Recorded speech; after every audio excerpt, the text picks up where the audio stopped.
Following the breakdown in Seoul-Washington defense cost-sharing talks, there's been mounting speculation the number of American soldiers stationed in the nation could be slashed. The U.S. defense chief says he has not heard of such plans. South Korea's defense ministry emphasized its ally is committed to maintaining the current troop presence.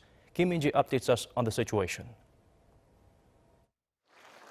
U.S. Defense Secretary Mark Esper says he has not heard of any plans to withdraw American troops on the Korean Peninsula. He made the remarks to reporters during a visit to Vietnam on Thursday. When asked whether he had come across a South Korean media report saying that Washington was considering a significant cut in the roughly 28,500 troops it has on the peninsula if Seoul refuses to contribute more to the cost of deployment.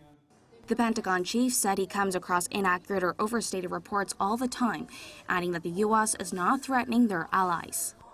We're not threatening allies over this. This is a negotiation. State Department has the lead. Let's let them sit down with their counterparts and work through this, as allies should, privately, and work through the details.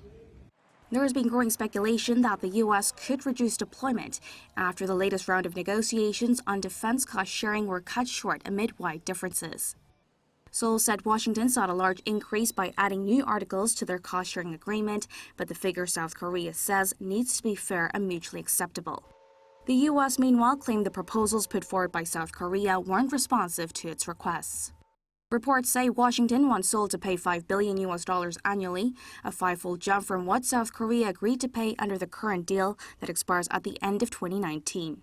South Korea's defense ministry also said that the U.S. remains committed to maintaining the current level of U.S. military personnel on the peninsula when asked about the same report. During the 51st Security Consultative Meeting, U.S. Secretary of Defense Mark Esper reaffirmed his pledge that U.S. troops in South Korea will continue to be stationed on the Korean Peninsula. In light of the uncertainty, the floor leaders of South Korea's main political parties visiting Washington held a series of meetings with U.S. lawmakers to explain Seoul's stance. Speaking to reporters, they said that many representatives expressed concerns that President Donald Trump was calling for a hefty hike and shared the view that a reasonable conclusion needs to be reached based on mutual respect and trust. Kim Min-ji, Arirang News.